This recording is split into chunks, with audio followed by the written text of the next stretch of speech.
I tend to believe that the gift on my life is not to go around trying to just inspire people. Stay fly, stay fly, stay fly. You're listening to The Fly Guy Show.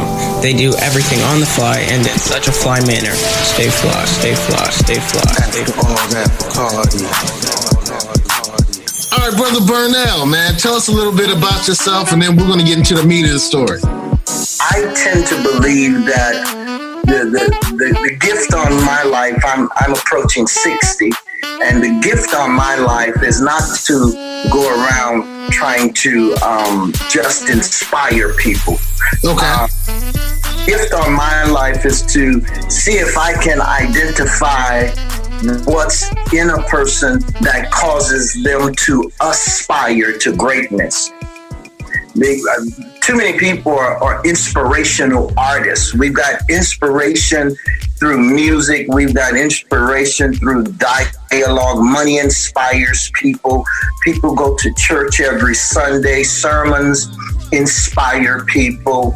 And what I tend to find out from inspiration is like water. But if there's no seed where that water is being poured, then you won't ever see anything grow where you have poured your inspiration on. So my whole approach to working and building what I would consider to be the core of an individual's life is that I want to see if I can identify what cause or will cause them to aspire. What is that aspiration that is inside of a person's life? So when they meet a Seiko or they meet a Bert and they happen to have one of these unique moments in life where when they open up their mouth, inspiration comes out. Well, when inspiration joins aspiration, then facilitation begins to happen in that particular person's life. So there are a lot of people go around running from place to place to place looking for inspiration. But I want you to know something. The Bible says that the Word of God, it was given and it is inspired by God to be profitable. But what it goes on to say, it needs doctrine. That word doctrine is teaching.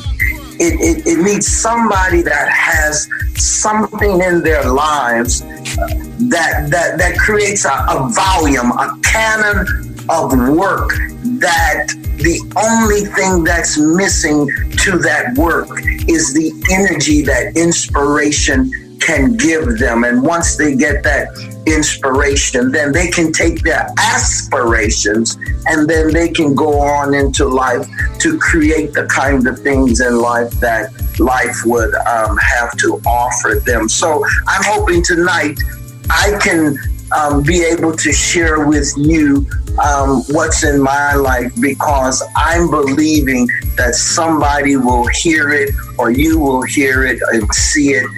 It may allow that aspiration that's lying inside of you to become energized and ignited. And it's almost as what Bert said, man, when we talked about that building, something just began to go on in me, and I couldn't even sleep for thinking about that building. Well, I believe that's what my life is about. I don't want you to sleep after you've had a chance to talk to me, because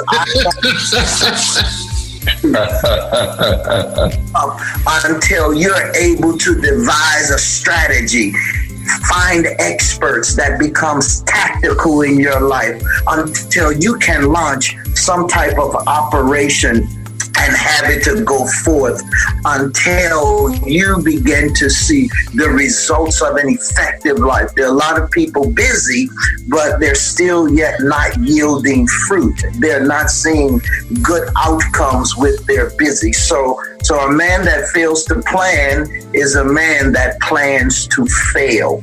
So I'll just go ahead and talk a little bit about me. Hold on.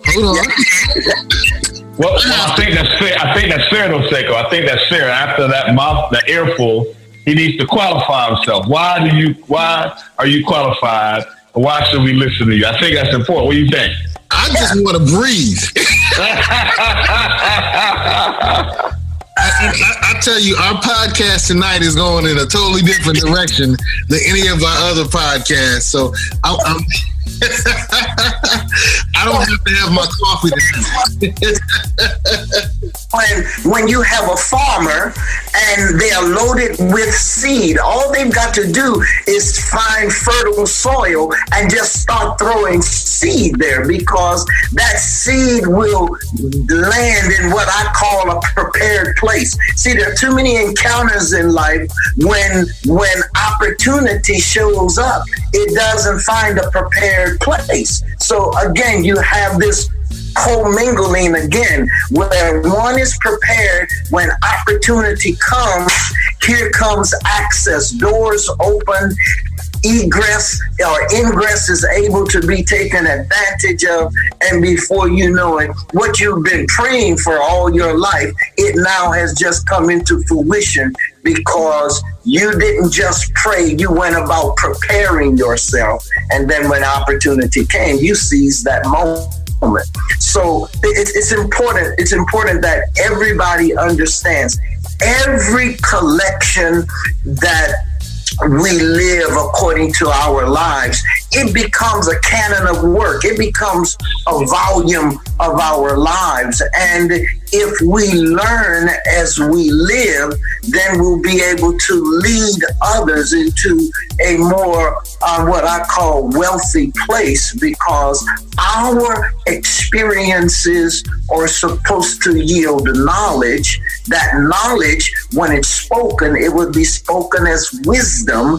And when wisdom is heard, it's instructions to you so that you don't have and experience what I experienced. My instructions, that's really wisdom in my life, that's being given to you. When you just follow it and walk in it, you won't have to experience the hardship, the affliction, the mishaps, the mistakes. You'll be able to, with precision, skillfully, you'll be able to walk into that particular goal or target or aim or purpose of life that you have for yourself. So I sit here today probably as one that can say, I'm a volume of work here. I'm a canonized of a person. I'm, you know how the book says, you know, when you read the Bible, it's 66 books and it's supposed to be a canonized work.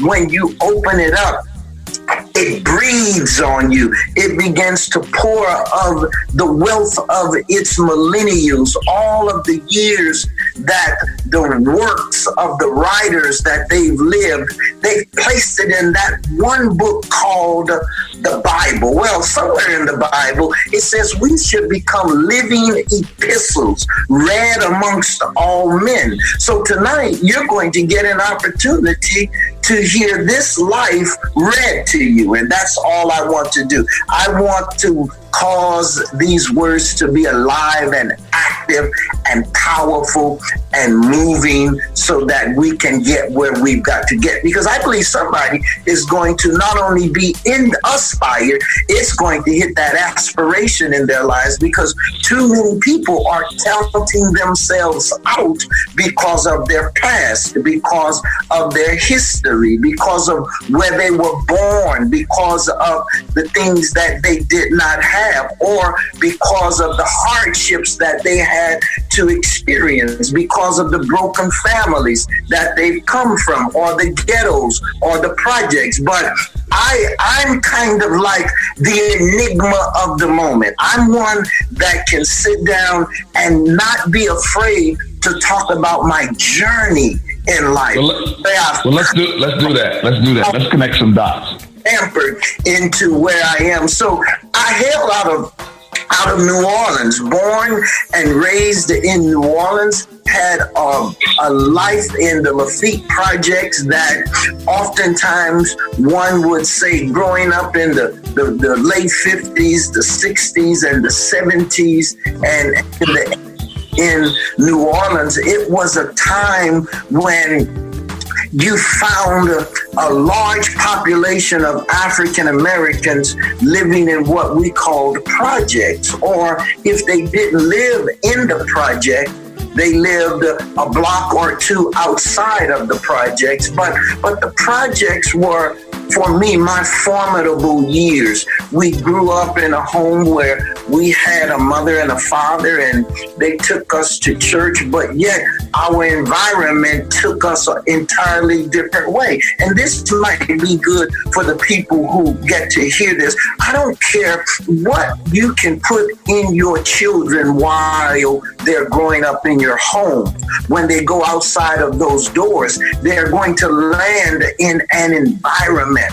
And except you're able as parents to measure your input in their lives as they go and come in and out of your house, the environment will be shaping your child as much as what you thought you were shaping them. So growing up in the Lafitte Projects, my environment began to shape me. I was starting to find myself doing drugs, selling drugs, in all kinds of nefarious activities. As I was sharing with you, we were a part of the Cuban connection when all of the Cubans were starting to come into America in the mid-70s, and they were coming with all kinds of drugs, all kinds of things that eventually landed in many of the projects and if I would use the term, ghetto places. I was a part of that. I was very interested in that. I was the A and the B student, and more A's than B's.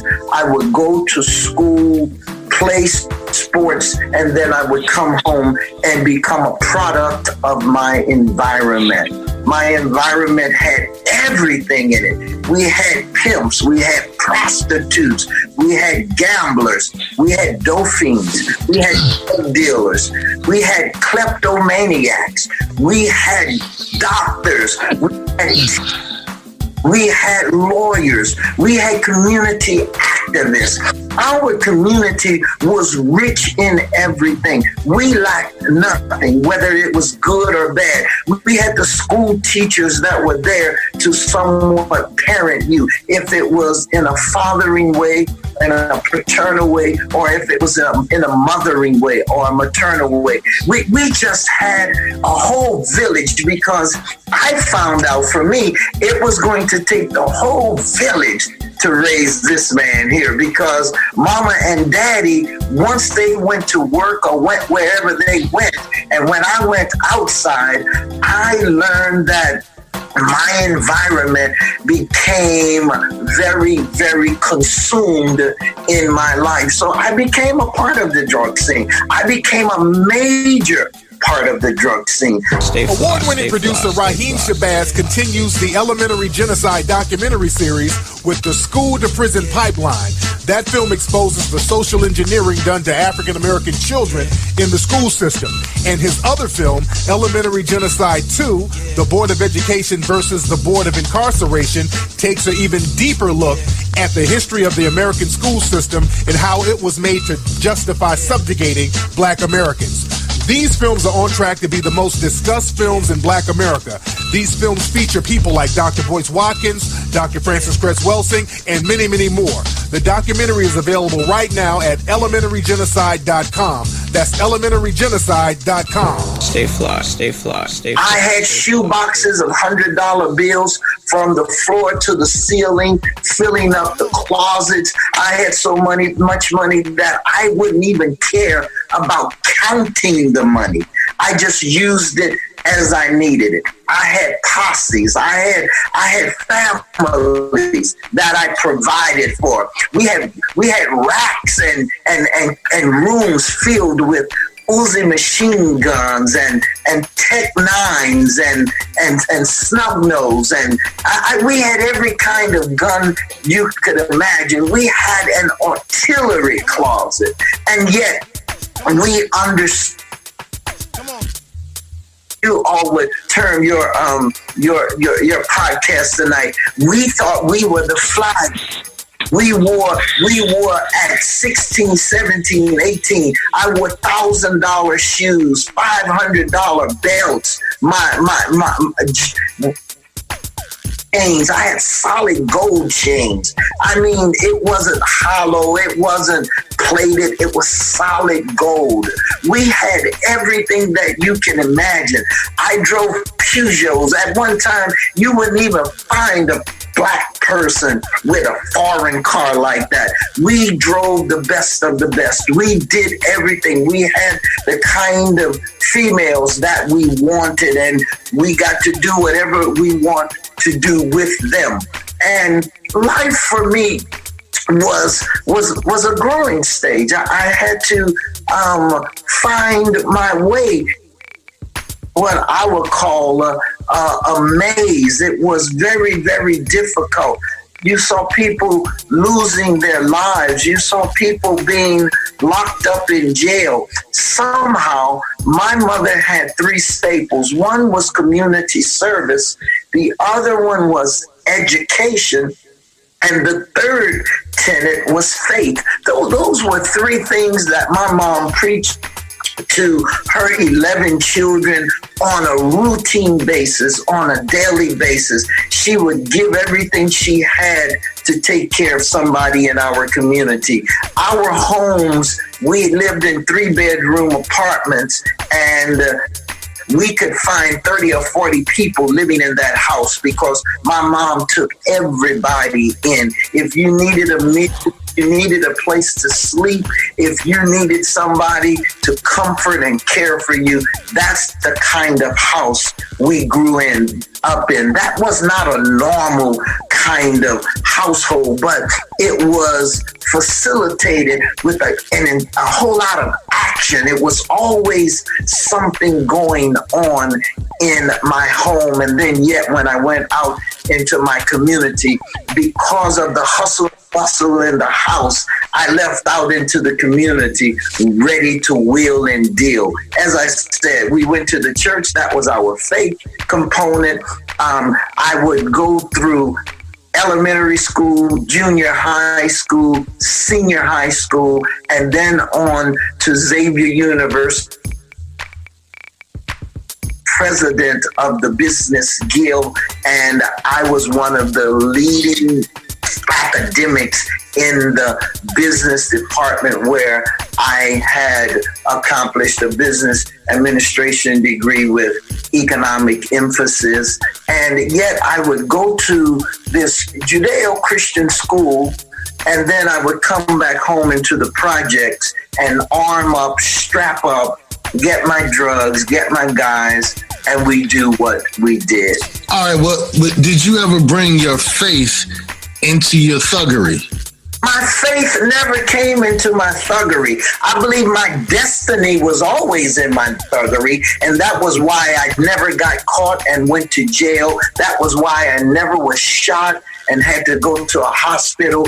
I never was in any kind of situation, quote unquote, that I would say I felt that I could not get out. Now, I told you all some things that happened to me a time or two that sure, it was life or death kinds of moments. But you see, when you play in the drug world, when you're in the drug game, you've got to understand that any moment, at any time, you might have to take a life, or your life might be taken.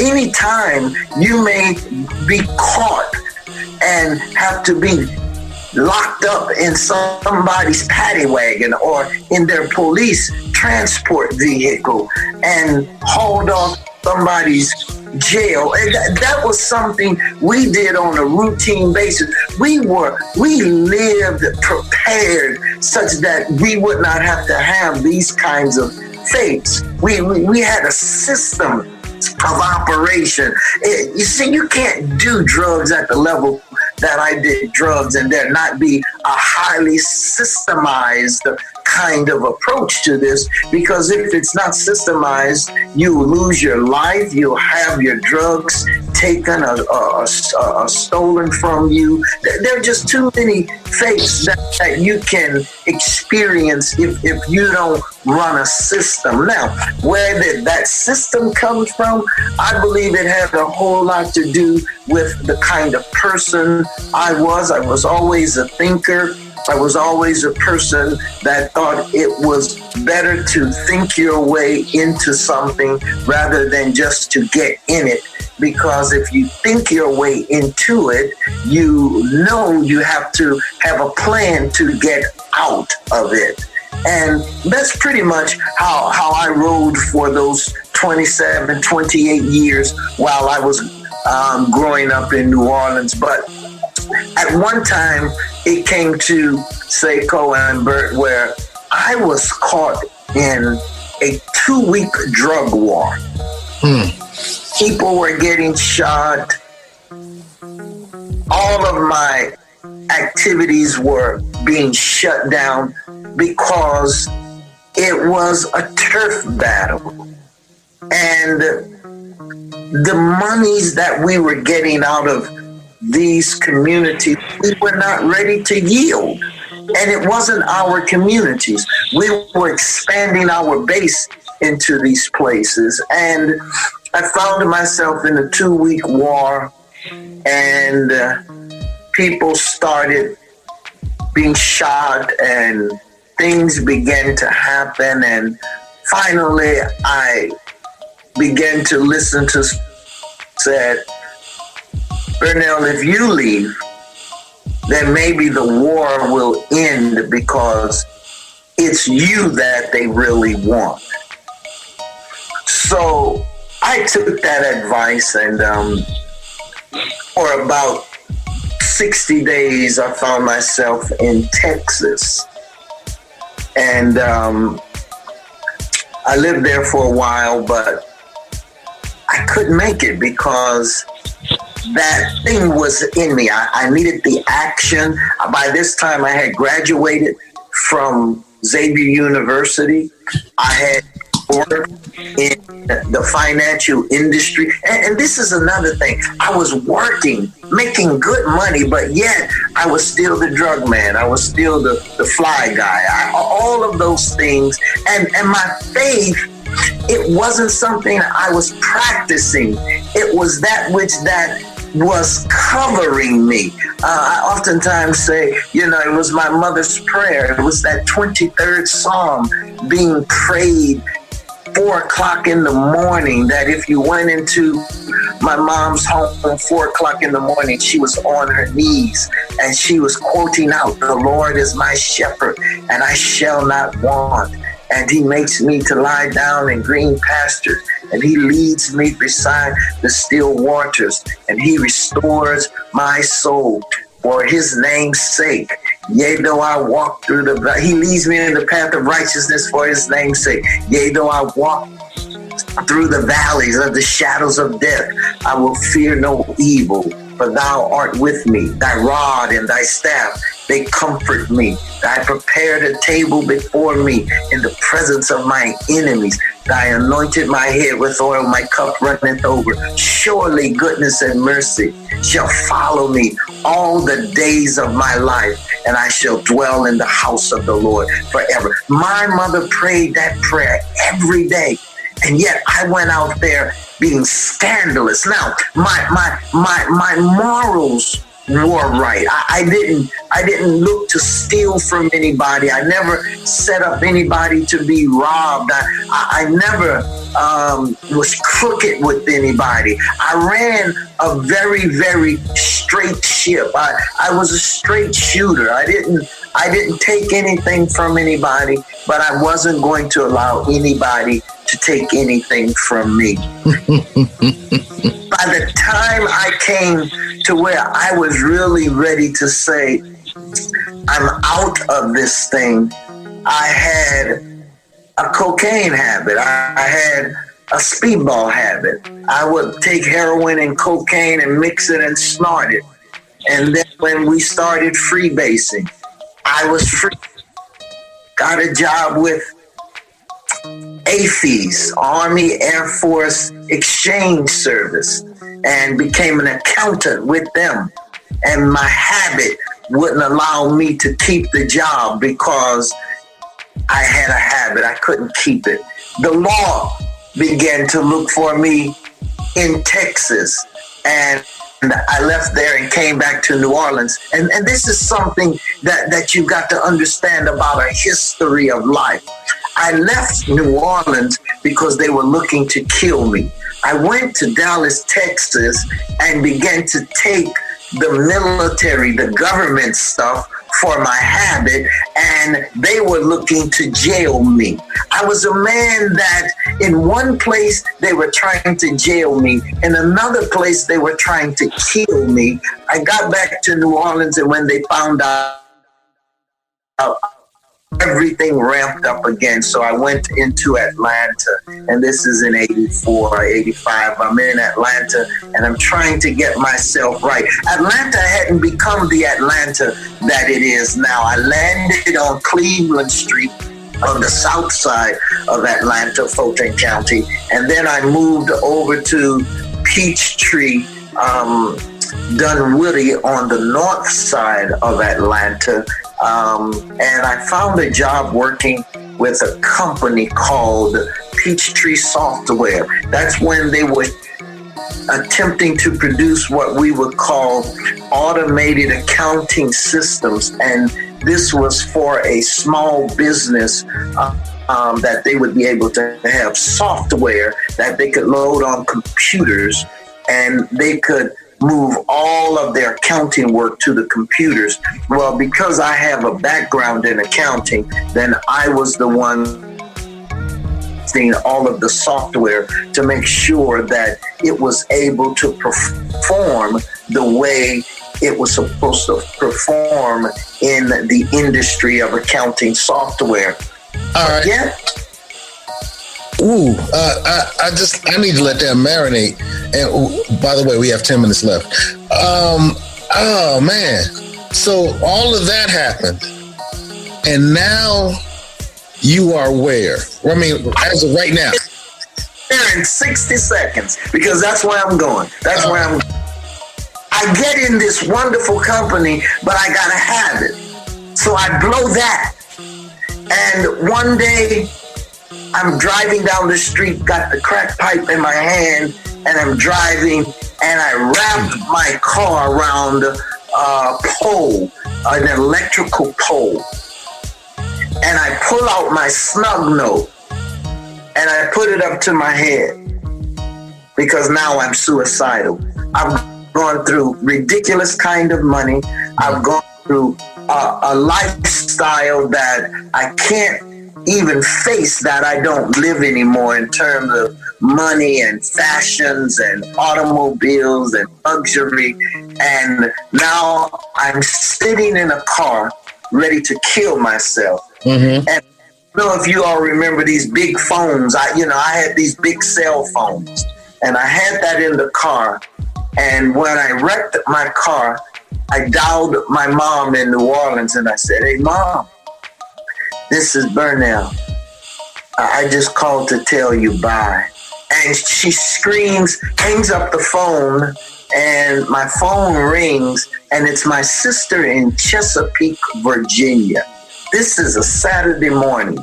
I had a ticket at Greyhound bus station for a 6:30 Greyhound bus ride to Norfolk, Virginia.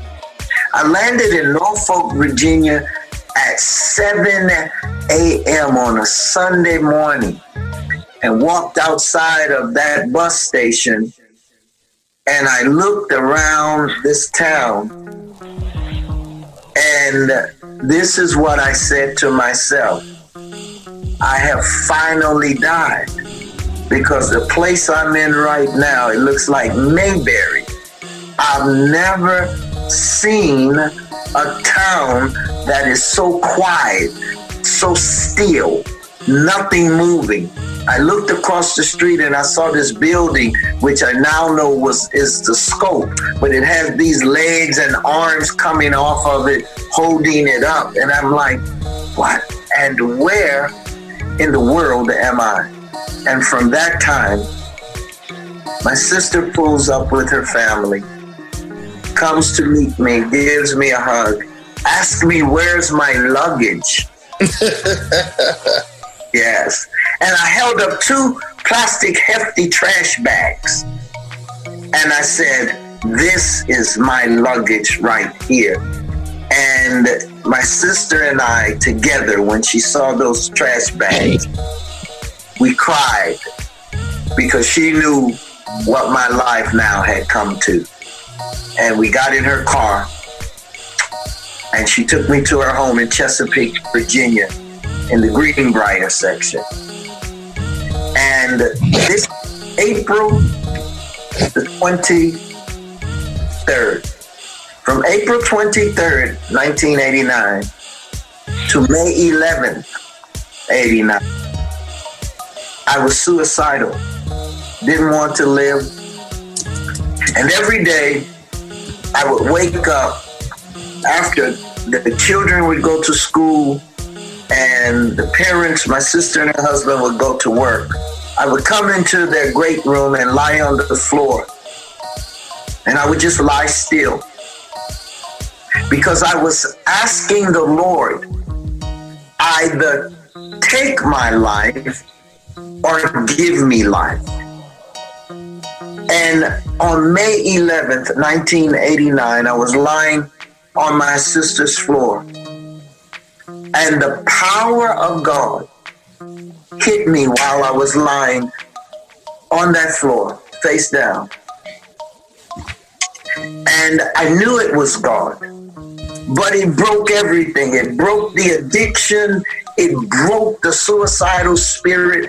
It broke everything. Look, and this is why I tell people about church. See, as people would say, they got saved in church or they went to church to get saved. See, I couldn't go to the church to get saved. I needed a real God in my life. I needed a real experience with God. God had to show up for me.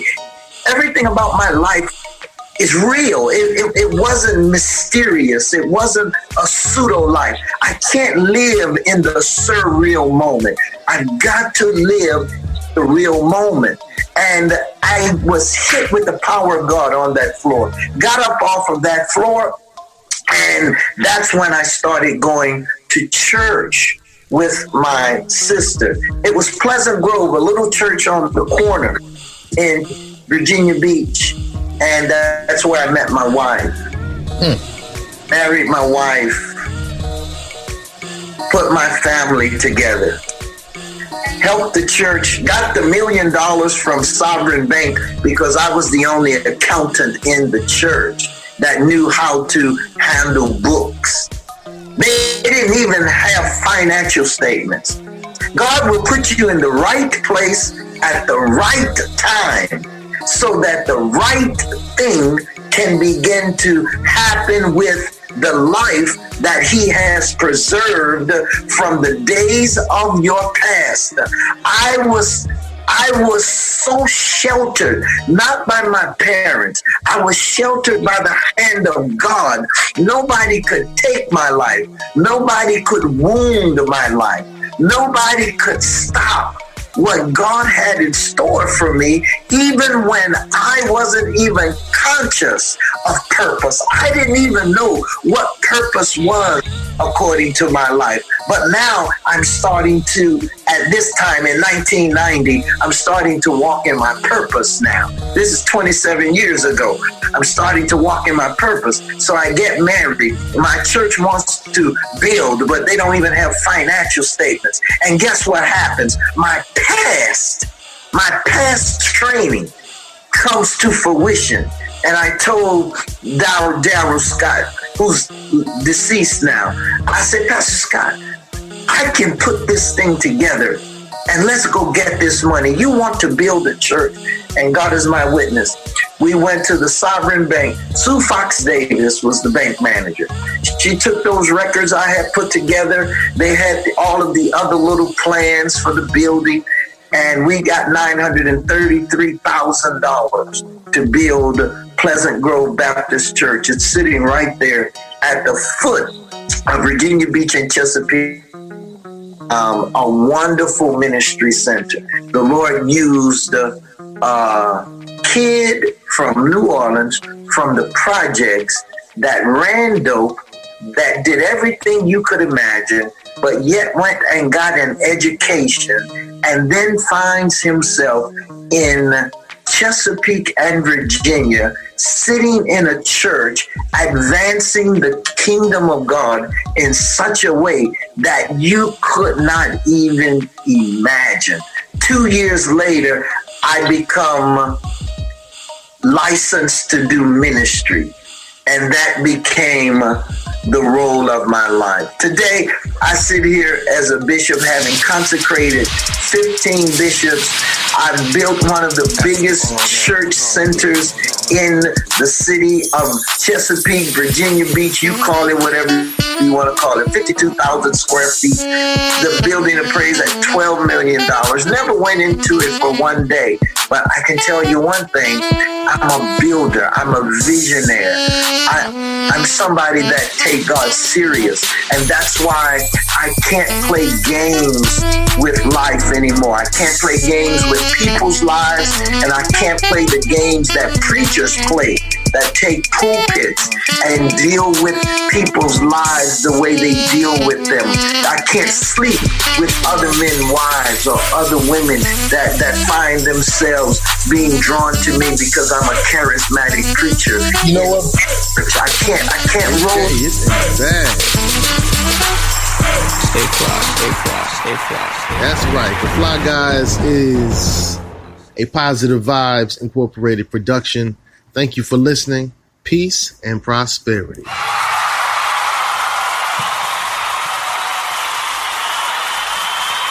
We're out. No, seriously, we're out. Peace. Salute. Abarigani Hotel. Stay fly, stay fly, stay fly.